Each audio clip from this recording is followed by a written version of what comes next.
एक बार की बात है कि एक जगह दो राजा राज्य करते थे। उनमें से एक राजा के बहुत सुंदर बेटा था और दूसरे राजा के बहुत सुंदर बेटी थी।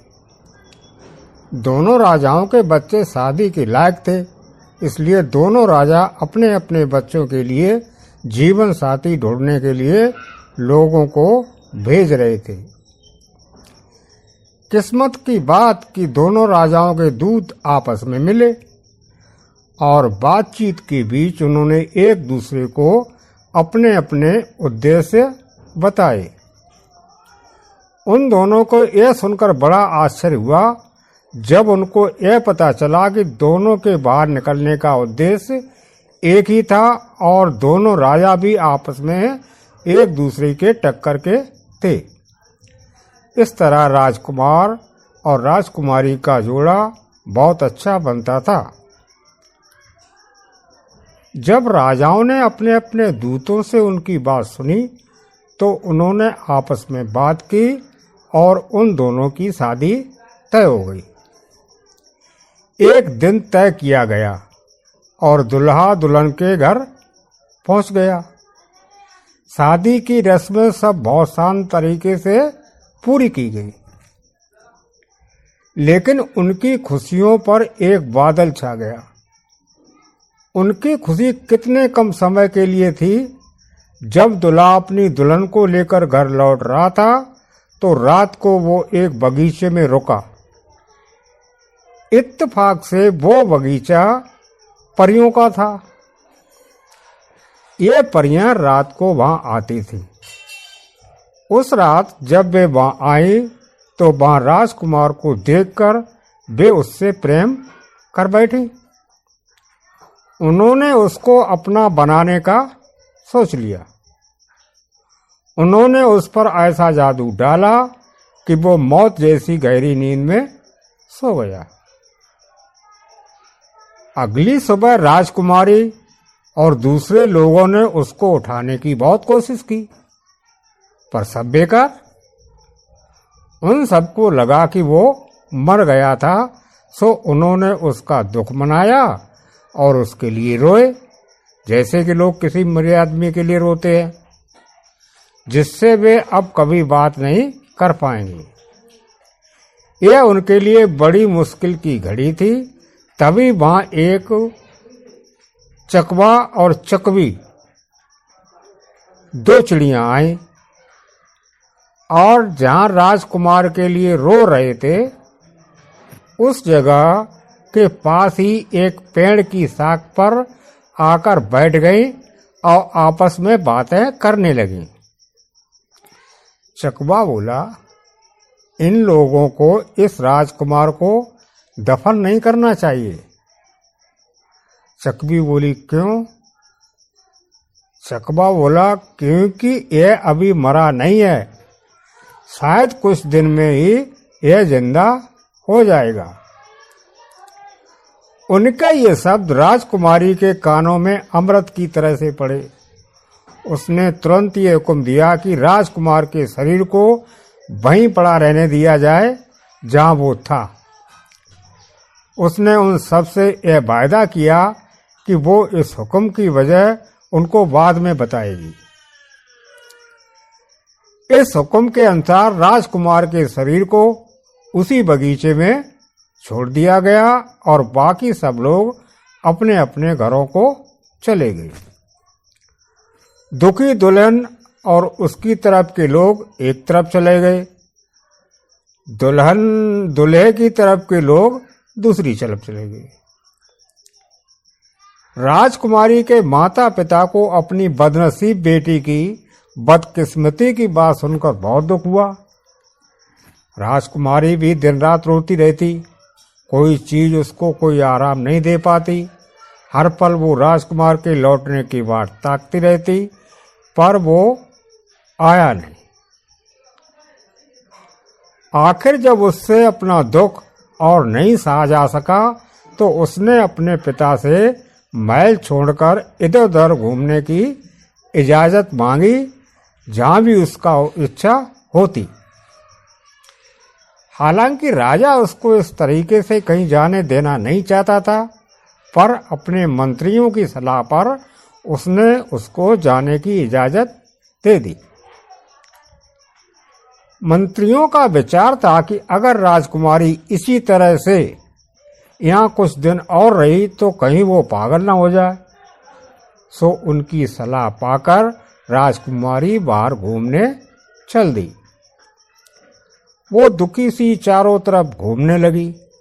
हर आने जाने वाले वो पूछती रहती, क्या तुमने राजकुमार को कहीं देखा है? क्या तुमने राजकुमार को कहीं देखा है? इस तरह घूमते घूमते और राजकुमार के बारे में पूछते पूछते उसको कई दिन बीत गए, पर कोई भी उसको राजकुमार के बारे में कुछ न बता सका। आखिर उसको एक बूढ़ा मिला। उसने उससे भी ये पूछा, क्या तुमने राजकुमार को कहीं देखा है? बूढ़ा बोला, मैं एक बगीचे के पास से गुजर रहा था कि मैंने वहां जमीन पर एक बहुत सुंदर लड़के को सोते हुए देखा। मुझे यह देखकर बड़ा आश्चर्य हुआ कि उस नौजवान ने आराम करने के लिए ऐसी जगह क्यों चुनी। सो मैं वहां रुक गया। लो कुछ पल बाद ही मैंने कुछ परियां वहां आती देखी। उन्होंने उसके सिर के नीचे एक जादू की छड़ी रखी तो वो उठ के बैठ गया और उनसे बातें करने लगा। कुछ देर बाद उन परियों ने वो जादू की छड़ी उसके पैरों के नीचे रखी तो वो फिर से लेट गया और सो गया। मैंने बस यही देखा। मेरी तो समझ में आया नहीं कि इस सब का मतलब क्या था। राजकुमारी बोली, आश्चर्य, क्या तुम मुझे उस बगीचे तक ले जा सकते हो जहां वो नौजवान सोया हुआ था? बूढ़ा बोला, हाँ हाँ, क्यों नहीं। कहकर वो उसको उस बगीचे की तरफ ले गया जहां वो राजकुमार सोया हुआ था।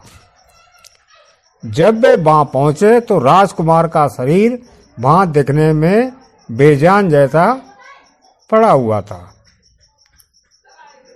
राजकुमारी ने देखा कि जादू की छड़ी अभी भी राजकुमार के पैरों के नीचे रखी हुई थी। उसने तुरंत ही वो छड़ी उसके पैरों के नीचे से निकाल ली और उसके सिर के नीचे रख दी।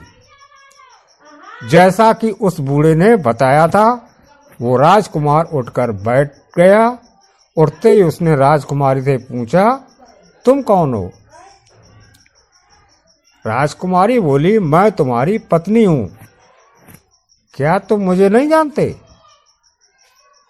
राजकुमार ने पूछा, तुम यहां आई कैसे? राजकुमारी बोली, इन बूढ़े बाबा की सहायता से। कहकर उसने बूढ़े की तरफ इशारा कर दिया जो डर के मारे कुछ दूरी पर खड़ा था। वो फिर बोली, आओ उठो और जल्दी से इस भयानक जगह से कहीं दूर चलो। राजकुमार बोला, अफसोस, मैं नहीं जा सकता। परियों को मेरे यहाँ न होने का बहुत जल्दी ही पता चल जाएगा। वे मेरे पीछे पीछे आकर मुझे ढूंढ लेंगी और मुझे मार देंगी। अगर तुम मुझे प्यार करती हो तो ये छड़ी तुम मेरे पैरों के नीचे रख दे और यहाँ से चली जाओ। नहीं, कभी नहीं, ऐसा नहीं हो सकता।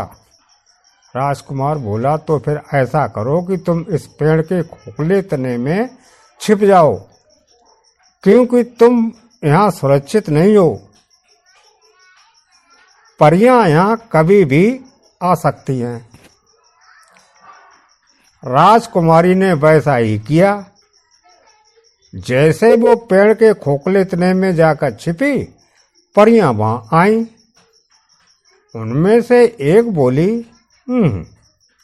यहाँ किसी आदमी की खुशबू आ रही है। दूसरी बोली, लगता है यहाँ कोई आदमी आया है।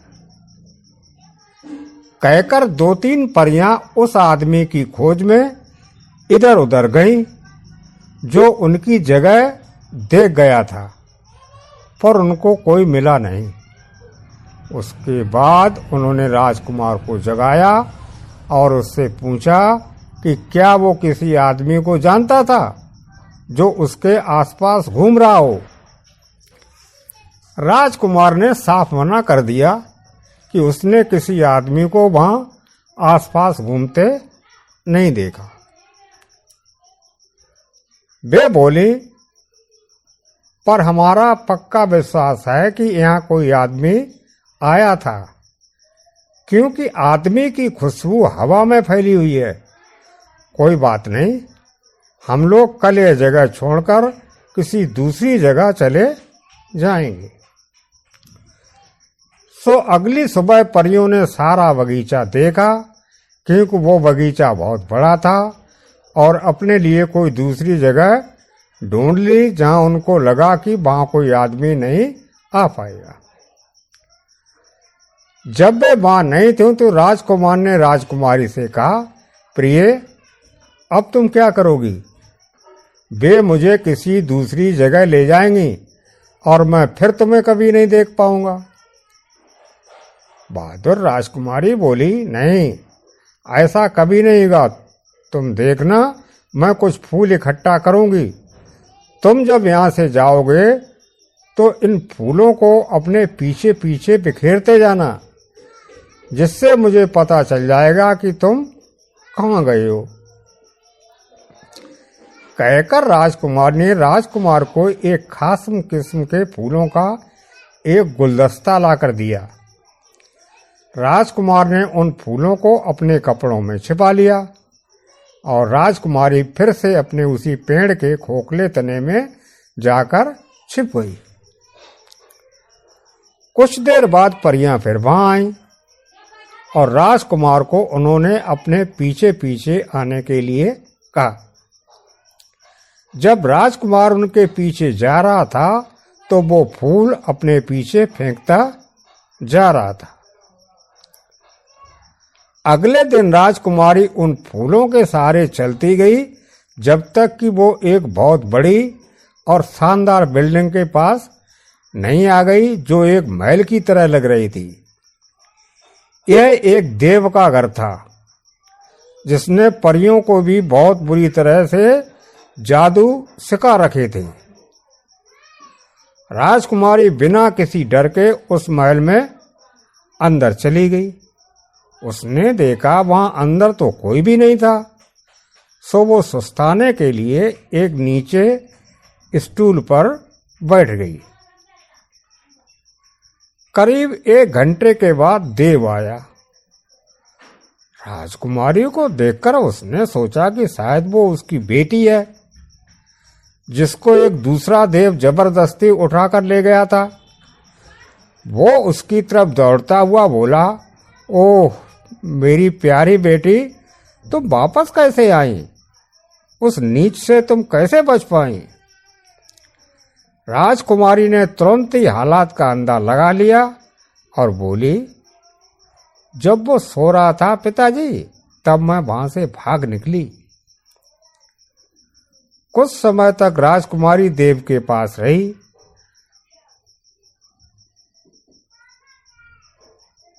वहां उसको देव और परियां देव की बेटी ही समझते रहे। वो वहां जो चाहती वो करती थी और जहां चाहती वहां जाती थी। उसकी प्रार्थना पर देव ने उसको कई जादू भी सिखा दिए थे, जैसे किसी आदमी को मरा हुआ कैसे दिखाना, फिर कैसे उसे जिंदा करना, छिपी हुई चीजों का पता लगाना, आदि आदि। एक दिन उसने अपनी ताकत से यह पता लगा लिया कि राजकुमार एक परी के कान के बुंदे में छिपा हुआ है। उसने यह बहाना बनाया कि वो बुंदा उसकी बहुत पसंद था, इसलिए वो उसको पहनने के लिए दे दिया जाए।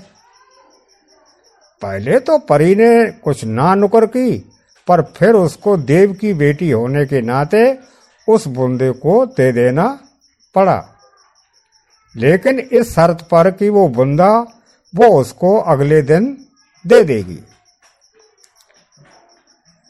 राजकुमारी इस बात पर राजी हो गई। जैसे ही परी ने उसको अपना बूंदा दिया और वहां से चली गई, राजकुमारी ने अपने जादू से राजकुमार को उसमें से बाहर निकाल लिया। राजकुमार ने बाहर आते ही इधर उधर देखा तो राजकुमारी ने उससे पूछा, क्या तुम मुझे पहचानते हो या तुम मुझे नहीं जानते? मैं तुम्हारी पत्नी हूं। तुम्हारे लिए मैंने अपने पिता का घर छोड़ा। तुम्हारे लिए मैंने उस बगीचे में जाने की हिम्मत की जिसमें तुम लेटे हुए थे। तुम्हारे लिए मैंने देव के मकान में घुसने की जुर्रत की। क्या तुम मुझे नहीं पहचानते? राजकुमारी बोली, आओ चले, मैं तुम्हें अब बताऊंगी कि तुम्हें क्या करना है। देव और उसके सब आदमी यह समझते हैं कि मैं उसकी बेटी हूं, जिसे कोई दूसरा देव उससे जबरदस्ती छीन कर ले गया था। अब मैं तुम्हें अपने पिता देव के पास ले जाऊंगी और उससे कहूंगी कि जब मैं उस भगाने वाले देव से बचने की कोशिश में भाग रही थी तो तुम मुझे मिल गए। तुम्हारी सुंदरता देखकर मैं तुम्हारे ऊपर रीझ गई और मैंने तुमसे शादी कर ली। मैं उसको यह भी बताऊंगी कि तुम एक शाही खानदान के हो, इसलिए वो हमारी शादी को मान ले। जब वो ये सुनेगा तो बहुत खुश होगा। तुम डरना नहीं, आओ और देखो कि क्या क्या होता है। राजकुमारी की बात ठीक निकली। पिता देव अपनी बेटी की शादी की बात सुनकर बहुत खुश हुआ। उसने अपनी बेटी की शादी की खुशी में एक बहुत बड़ी दावत दी, जिसमें उसने सारी परियों को बुलाया। राजकुमार और राजकुमारी देव के पास कुछ हफ्तों तक आनंद से रहे। फिर राजकुमार ने देव से अपने माता पिता से मिलने की और राजकुमारी से भी उनसे मिलवाने की इच्छा प्रकट की।